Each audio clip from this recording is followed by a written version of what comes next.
à travers des informations bien fouillées concernant tous les domaines de la vie du pays. Le magazine Humura Burundi est diffusé sur le web via le site de la RPA www.rpa.bi. Humura Burundi.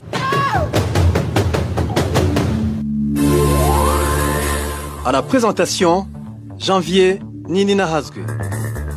MS Steven Yungeko est à la cabine technique. Bienvenue chers auditeurs au magazine Humura Burundi de ce mercredi 27 janvier 2021, dont voici d'abord les principales articulations. Une personne a été tuée la nuit dernière au domicile de l'ancienne sénatrice généreuse Ina Kanyana par un groupe d'hommes armés. Pénurie de vivres dans différentes maisons carcérales du pays, le détournement de ces vivres en serait la cause. 8 ans jour pour jour que le marché central de Bujumbura a été incendié. Aucune avancée significative dans la reconstruction de cette infrastructure publique n'est jusqu'ici enregistrée. Le développement des titres, c'est dans quelques instants.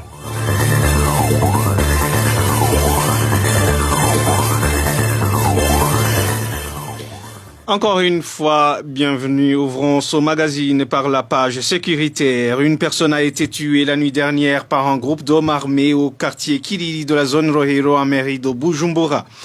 La victime était un employé chez l'ancienne sénatrice généreuse Ina Kanyana. Vicky Chris Ninhelete nous en dit plus.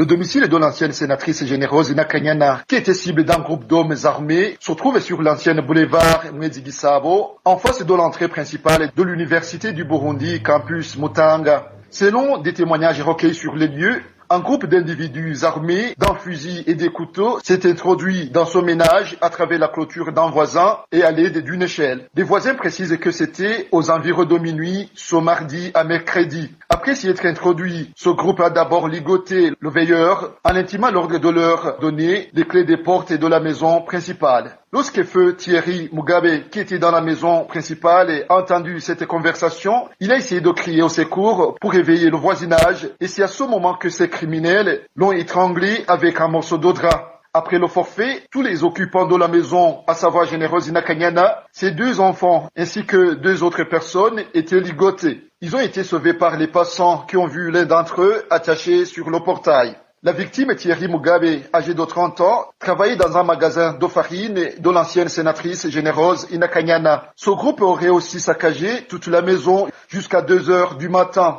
La police confirme ces informations et ajoute qu'une somme de 500 000 francs burundais, 2 chaînettes en or, 2 gourmettes ainsi que 5 téléphones portables ont été cambriolés. Signalons qu'une personne a été interpellée pour des raisons d'enquête.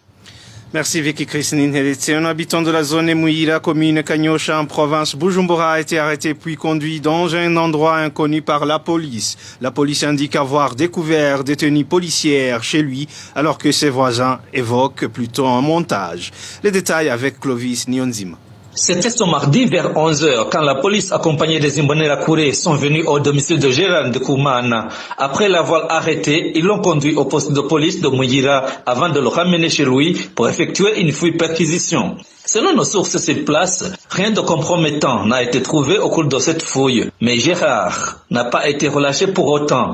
Les policiers et les Imbonerakure ont conduit toute la famille au poste de police. Sa femme et son enfant âgé d'1 an et demi ont été incarcérés dans le cachot de la zone Mouira. Selon toujours nos sources, Gérard Ndikoumana a été encore une fois ramené à son domicile. Il semble avoir été torturé selon la population de Mouira. Cette dernière pointe du doigt le chef de poste de police du nom de Melchisedek, réputé pour la maltraitance qu'il inflige souvent à la population de la localité. Au cours de cette seconde fouille, quelques tenues de police ont été découvertes selon les voisins qui signalent qu'elles auraient été déposées à cet endroit par un certain Christian Habonimana qui a été vu à cet endroit peu après le départ de la police qui d'ailleurs avait déplacé toute la famille loin du domicile. Les habitants de cette localité se basent surtout sur le fait que Habonimana Christian est l'ami de ces Imbonerakure qui accompagnait la police, à savoir Pascal alias Machoke, chef des Imbonerakure sur la colline Kavumu, Dani, responsable agent du parti CNDD-FTD sur cette même colline,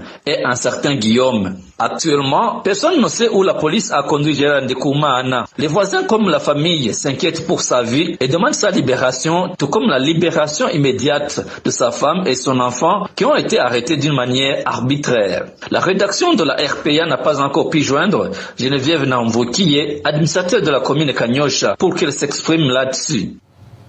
Merci Clovis Nyonzima. Le procureur de la République en province Rumongue devait ouvrir des enquêtes sur les circonstances de la mort des ressortissants de la commune Wurambi et membres de l'opposition qui trépassent étant dans les mains de la police. Réaction du président de l'Action chrétienne pour l'abolition de la torture à Kat Burundi après la mort dans certains gîtes de Sindaïgaya. Une mort survenue au moment où ce dernier était incarcéré au cachot du commissariat de police à Rumongue. Pour Maître Armel Nyongere, le code pénal burundais est clair sur de tels cas de meurtre. On l'écoute. Et gîte de Sindaïgaya avait été présenté par la police comme un combattant arrêté dans la commune de Burambi et décédé dans un cachot de la police à la brigade Rumongue. Et d'après les informations reçues, il aurait été torturé. Et son assassinat était précédé, celui de son frère Deonion Gabo, abattu aussi par la police chez lui à Burambi le 16 janvier 2021. En principe, les forces de sécurité burundaises ont la responsabilité de défendre les citoyens contre la violence, mais cela ne leur donne pas le droit de tuer les présumés appréhendés. Et si cette arrestation entraîne la mort, l'auteur est puni de la servitude pénale à perpétuité. Cela se trouve dans son article 209 du Code pénal burundais. Raison pour laquelle nous demandons au procureur de diligenter des enquêtes pour établir la responsabilité et pouvoir poursuivre l'auteur en se basant sur cette disposition du Code pénal burundais. C'était Maître Armel Nyongere, président de l'Action chrétienne pour l'abolition de la torture à Kat Burundi en sigle. Commémoration ce 27 janvier du 76e anniversaire de la Journée internationale de la mémoire des génocides et de la prévention des crimes contre l'humanité. Dans sa déclaration sortie ce mercredi en l'occasion de cette journée, l'association AC Génocide Canada indique que les crimes commis dans l'histoire contre les Juifs ressemblent fortement à ceux commis contre les Tutsis au Burundi. Emmanuel Nkurunziza, secrétaire général d'AC Génocide Canada, indique que la situation s'est empirée avec l'avènement du régime CNDD-FDD. Suivez plutôt Emmanuel Nkurunziza, il est secrétaire général d'AC Génocide Canada. À l'occasion de la journée internationale de commémoration en mémoire des victimes de l'Holocauste, l'association AC Génocide Canada se joint à la communauté internationale. Elle saisit de cette occasion pour rappeler les multiples ressemblances qu'il y a entre le mal absolu tel qu'il a été observé en Europe avec les actes barbares des nazis contre les Juifs et ce qui persiste aujourd'hui au Burundi. En 1965, le Burundi a connu les premières tueries visant les Tutsis qui ont fait des centaines de morts dans la province centrale de Muramvya, dans la commune Busangana. AC Génocide Canada tient également à rappeler la ressemblance entre les méthodes usitées par les nazis, la déshumanisation qui les réduisait au rang de vermine, et je m'excuse de l'expression, au Burundi en 1993, la même déshumanisation des miliciens Inziraguhemuka, devenus plus tard Imbonerakure, désignaient les Tutsis sous l'étiquette de Mujin, c'est-à-dire des chiens errants. La milice CNDD-FDD créée, il faut le rappeler, par le Frodébu, a dans ses symboles les mêmes motifs que ceux observés chez les nazis. Quelques exemples, le même aigle, la même épée du drapeau nazi se retrouve sur le drapeau du CNDD. Il y a eu bel et bien reprise, réédition, réappropriation de ces symboles du mal que nous combattons toujours et dont nous commémorons aujourd'hui. Eh bien, au Burundi, depuis 2007, la tentative de dissimulation des traces du crime de génocide perpétré par le CNDD-FDD s'est manifestée sous forme d'un projet apparemment d'envergure nationale. Le crime de génocide impuni au Burundi a conduit à la persistance de pratiques de blanchiment de l'idéologie génocidaire. Nous avons vu depuis l'année 2015 les actes de persécution des Tutsis et des opposants au régime comme étant des travaux communautaires. C'est donc l'occasion aujourd'hui pour AC Génocide Canada de rappeler au monde et au Burundi en particulier que les mêmes causes produisant les mêmes effets, il est du devoir des activistes qui œuvrent particulièrement contre le plus jamais ça, de garder un œil sur cette persistance de blanchiment, de mitigation d'actes relevant du crime de génocide. C'était Emmanuel Nkurunziza, secrétaire général d'AC Génocide de branche Canada. Dans quelques instants, nous poursuivons avec son magazine. Retrouvez les différentes productions de la RPA sur Facebook, YouTube, Twitter et sur www.rpa.bi. La pénurie de vivres refait surface ces derniers jours dans différents établissements pénitentiaires du Burundi. Après plus ou moins 4 jours que certaines maisons carcérales ne soient pas approvisionnées en vivres, le personnel du département pénitentiaire demande des enquêtes approfondies sur les causes directes de cette pénurie dont sont victimes les détenus. Éloge Divin, les Méchas pour plus de détails. Après avoir passé des jours sans être rationnés en farine de manioc, les détenus de certaines maisons carcérales ont été approvisionnés de cette farine depuis hier. Ici, on citera les détenus de la prison de Muramvya qui venaient de passer 4 jours sans la farine de manioc pour ne manger que du haricot seulement. Ceux de la prison de Loïgui venaient de passer aussi 4 jours sans farine de manioc avec une rupture de stock de haricots. À Muyinga, les sources de la RPA révèlent que le stock de la farine de manioc était vide depuis ce mardi. De ces exemples cités si haut, certains membres du personnel des maisons carcérales qui se sont entretenus avec la RPA font savoir que la pénurie de vivres qui s'observe souvent est due à la complicité de certaines autorités pénitentiaires dans la sortie frauduleuse de vivres vers l'extérieur. Nos sources s'expliquent que, malgré la régularité de la direction des affaires pénitentiaires dans l'alimentation des stocks en quantité suffisante, il existe des responsables qui vendent les vivres secs à l'extérieur des prisons. Des affirmations qui d'ailleurs succèdent de la lettre de la direction des affaires pénitentiaires qui date du 20 janvier dernier adressée aux directeurs de prison en leur sollicitant une grande attention pour couper court avec la commercialisation de vivres destinés aux détenus. Ceux qui se sont confiés à la RPA trouvent que les correspondances ne suffisent pas, mais qu'il faut plutôt mener des enquêtes. Les sources de la RPA accusent certains responsables des maisons carcérales d'être derrière cette pénurie de vivres car ils sont au courant de comment s'opère la fraude de ces vivres, mais sans réagir. Ici, elle révèle que même au cours des inspections de la direction, les vivres vendus à l'extérieur par certains responsables sont remplacés par les vivres négociés chez certains détenus taxés de nantis. Ces derniers possèdent des stocks de vivres après les avoir achetés à d'autres prisonniers dans l'objectif de les revendre aux commerçants de l'extérieur. Il arrive des fois que ces prisonniers achètent la ration de toute l'année à d'autres détenus et eux se chargent de récupérer à leur tour cette ration auprès des responsables des stocks. À ce propos, la RPA n'a pas pu joindre Aloïse Awonimana qui assure l'intérim au sein de la Direction générale des affaires pénitentiaires. Merci, Éloge Divin Lémécha. La synthèse des travaux de la retraite des cadres de l'ONATEL tenue fin décembre 2014 a été que la solution ne pouvait venir que de l'accélération de la privatisation de cette entreprise, et ce dans les meilleurs délais. Mais cette précipitation serait-elle sans conséquence? Josiane Mouzaneza revient sur les risques qu'encourt l'État en procédant de la sorte.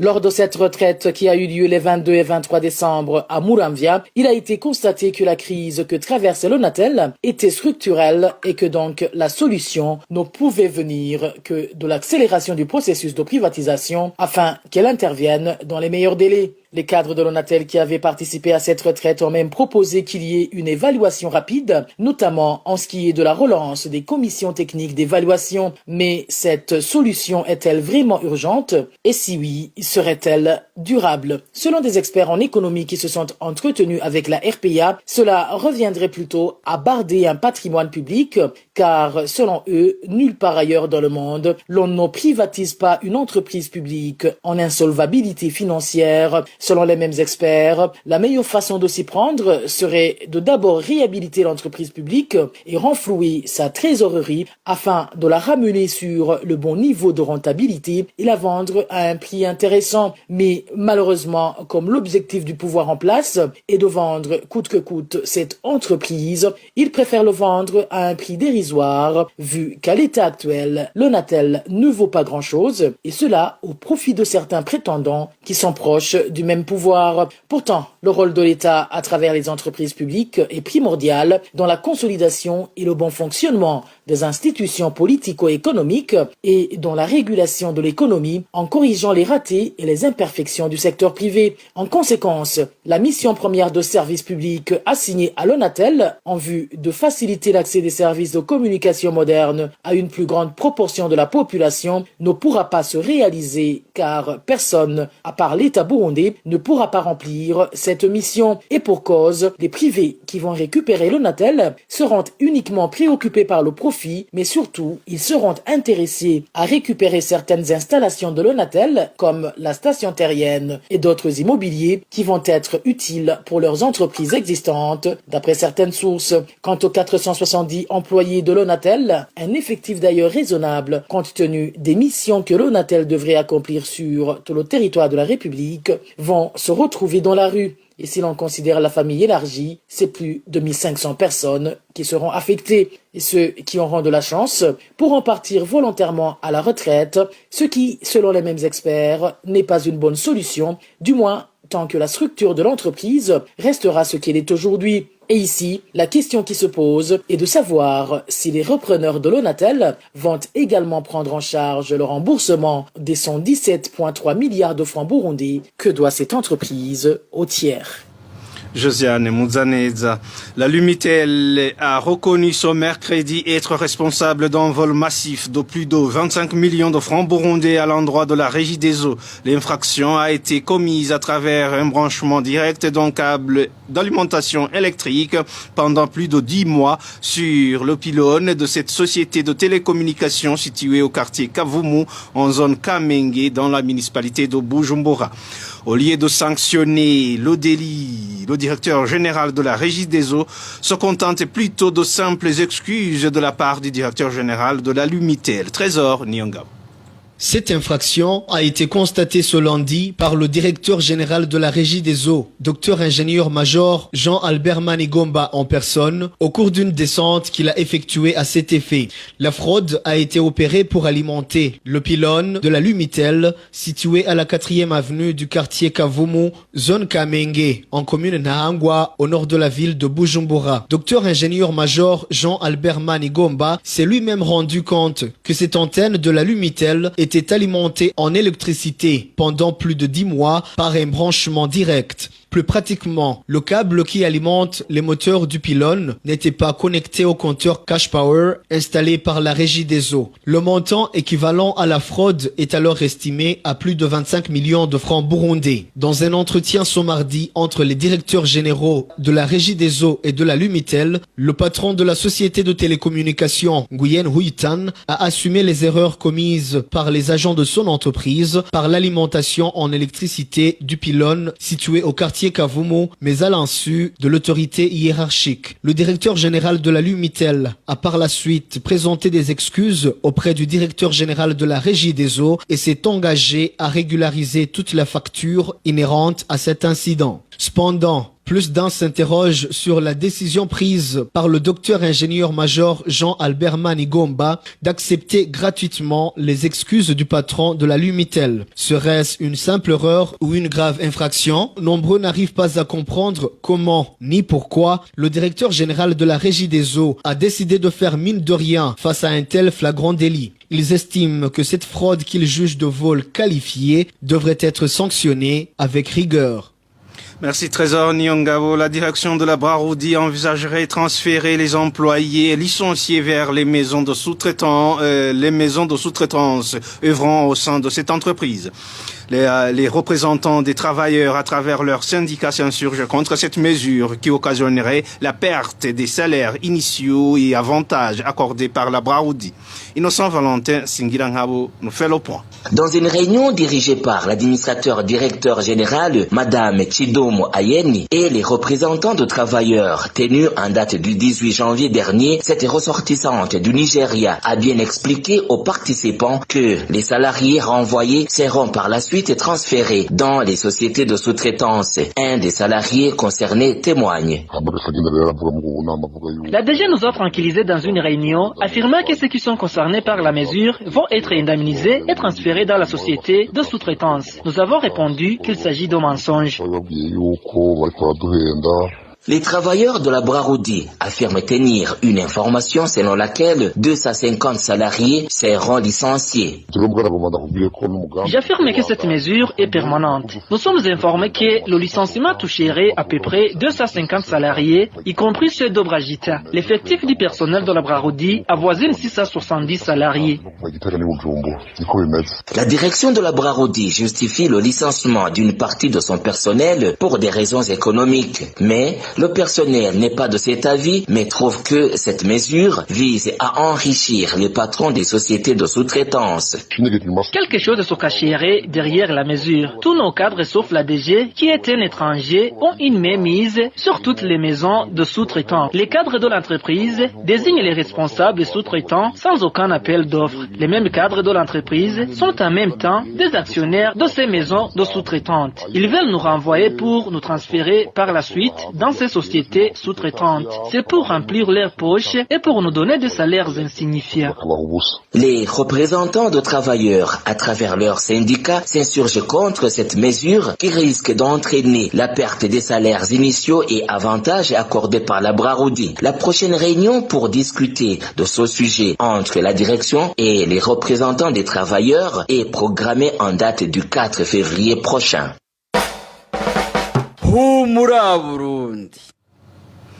Ce mardi 27 janvier 2021, il y a 8 ans, le marché central de Bujumbura est parti en fumée avec toutes les marchandises qui se trouvaient à l'intérieur. Les commerçants d'alors ont enregistré d'énormes pertes. Jusqu'à date, le gouvernement du Burundi n'a pas encore tenu sa promesse de reconstruire ce marché. N'est-ce pas, Nadège Ilakote?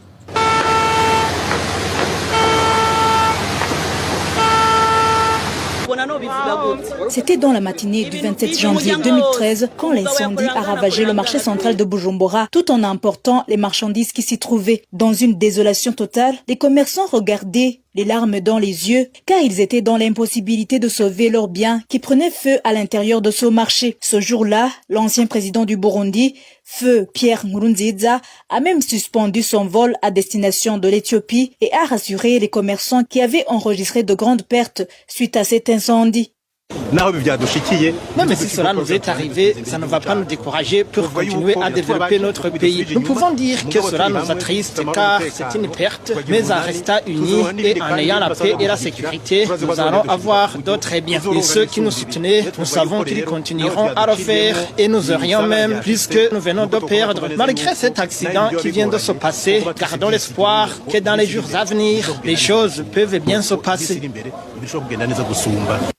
Après cet incendie, des rumeurs se sont répandues dans tout le pays, disant que l'incendie qui a ravagé le marché central de Bujumbura était d'origine criminelle, même si le gouvernement burundais de cette époque affirmait que cet incendie était accidentel, ce qui a remonté la colère des commerçants qui avaient tout perdu à cause de cet incendie. Ce sont les propos tenus par le ministre de l'Intérieur de cette époque, qui est à présent l'ombudsman burundais, Edouard Nduwimana, au mois de mars 2013. Après cet incendie, il a dit que l'incendie qui a ravagé le marché central de Bujumbura serait la volonté de Dieu pour acquérir un marché plus moderne. Autre chose qui a suscité des doutes au sein des citoyens qui exerçaient leur commerce au marché central de Bujumbura, c'est qu'il y a certains commerçants qui avaient déplacé leurs marchandises à la veille de cet incendie, vu que les informations qui faisaient état de l'incendie criminel de ce marché continuer à se faire entendre partout dans le pays, le gouvernement burundais a voulu calmer les esprits en amenant 2 experts gendarmes de la France pour qu'ils fassent des enquêtes sur la vraie cause de cet incendie. Mais d'après la copie du dernier rapport donné par ces 2 experts que la radio RPA a pu avoir, les 2 experts de la France ont souligné qu'ils n'ont pas pu avoir assez de temps ainsi que des informations suffisantes pour pouvoir confirmer si l'incendie du marché central de Bujumbura était d'origine criminelle ou pas. Ce qui étonne encore plus la plupart des Burundais, c'est que même avant, ainsi qu'après le feu qui a détruit ce marché central de Bujumbura, plus de 10 marchés dans différents coins du pays ont été aussi ravagés par des incendies de la même manière. Nadège Ilakodze, certains fonctionnaires de l'État de la province Chibitoke s'insurgent contre la mesure de contribution forcée pour le club de football provincial Bumamuru. Et selon ces fonctionnaires, le gouverneur a ordonné à tous les chefs des services de collecter ces contributions dès la fin de ce mois de janvier. Les détails avec Marie-Ange Ilakodze. Les fonctionnaires au niveau provincial paieront 50 000 francs chacun et au niveau des communes, la somme à payer s'élève à 20 000 francs burundais. Nos sources parmi les fonctionnaires de l'État à Chibitoke ajoutent qu'il y a d'autres fonctionnaires comme les directeurs des écoles, les titulaires des centres de santé qui sont obligés de payer une contribution de 10 000 francs burundais chacun. Le gouverneur de Chibitoke aurait également exigé une cotisation de 5 000 francs pour les juges et les enseignants, même s'il s'agit d'une contribution semestrielle pour l'équipe de football provinciale Bumamuru. Certains fonctionnaires la qualifient de vol organisé. Décision que nous qualifions de vol organisé parce que les fonctionnaires ont des problèmes à eux. Plusieurs sont endettés dans des banques, les autres sont locataires de maisons dont ils ne peuvent même pas payer le loyer.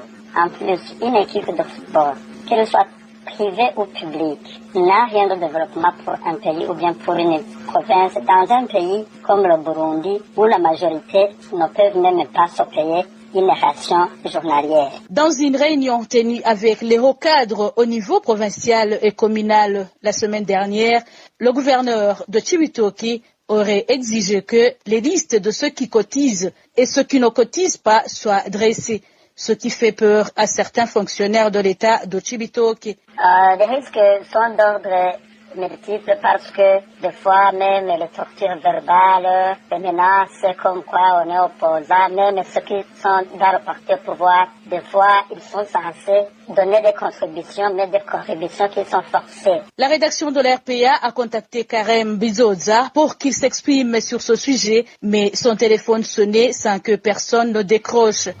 Merci Marie-Ange Ilakodze. Les usagers de la route nationale numéro 3 pourraient bientôt souffler un ouf de soulagement pour cause. L'agence des routes du Burundi indique que les travaux de réhabilitation de cette route vont bientôt démarrer. Sur son compte Twitter, la direction de cette agence indique que l'argent nécessaire pour réhabiliter 45 km de la section Rumonge-Gitaza est déjà disponible. Et pour ce qui est des travaux de réhabilitation de la RN3 section Rumonge-Nyanzalak qui s'étend sur 52 km et les travaux connexes, l'agence des routes du Burundi fait savoir qu'un avis d'appel d'offres international pour la réalisation des travaux d'aménagement et de bitumage est en cours de publication. Vous saurez qu'une grande partie de cette route est en état déplorable depuis presque 2 ans. Page santé pour clore ce magazine. Aucune mesure de lutte contre la Covid-19 n'est prise dans le camp des réfugiés burundais d'Mtendeli en République de Tanzanie. Les réfugiés révèlent que et le HCR et le gouvernement tanzanien ne font rien pour les protéger contre cette pandémie dans ce camp de Mtendeli. Walter Kwizera pour plus de détails. Au camp de réfugiés burundais de Mutenderi, les gestes barrières de la Covid-19 ne sont pas respectés. Selon ces réfugiés, le comportement et les habitudes de la plupart d'entre eux n'ont pas changé pour faire face à la Covid-19 et risquent donc de propager la maladie. Dans certains endroits où le dispositif est mis en place, pour lutter contre la maladie, on n'y met pas de rigueur. Témoignage d'un des réfugiés. Au camp de Mutendeli, les mesures de lutte contre la Covid-19 n'existent pas car, à voir le mode de contamination de cette pandémie, les gens ne respectent rien. Ils se rencontrent dans les églises, dans les endroits où nous recevons les vivres, dans les structures sanitaires, on ne respecte rien. Même dans certains bureaux où il y a de l'eau, ils n'obligent pas les gens à se laver les mains avant d'entrer. Pire encore, selon ces réfugiés, les mouvements de va-et-vient des personnes en provenance de l'extérieur ou du camp continuent alors qu'il n'y a aucun centre de dépistage de la Covid-19, que ce soit à l'intérieur du camp ou à l'entrée. Selon ces réfugiés, l'OHCR et le gouvernement tanzanien semblent banaliser cette pandémie. Ce qui nous fait peur beaucoup, ce sont les mouvements des Tanzaniens qui viennent souvent ici dans le camp pour se faire soigner, de même que les employés des ONG travaillant ici, mais qui vivent à l'extérieur du camp. Tous ces gens peuvent nous contaminer s'il y a l'un d'eux qui est atteint par la COVID-19. Le plus étonnant dans tout cela est que le HCR et le gouvernement tanzanien ne prennent aucune mesure pour protéger les réfugiés. Alors que le monde entier essaie de faire face à la Covid-19, les réfugiés du camp de Mutenderi déplorent cette inertie du HCR et du gouvernement tanzanien dans la protection des réfugiés contre cette pandémie. Le camp de Mutenderi abrite plus de 26 000 réfugiés burundais. Et voilà, mes chers auditeurs, c'est sur ce reportage de Walter Kwizera que nous mettons fin à ce magazine Humura Burundi de ce mercredi 27 janvier 2021. Merci pour votre aimable écoute. Merci à toute l'équipe de la rédaction. Merci également à MST Veniungeko pour la bonne collaboration technique. À la présentation, vous étiez avec Janvier Ninina Hazoué. Excellente soirée chez vous.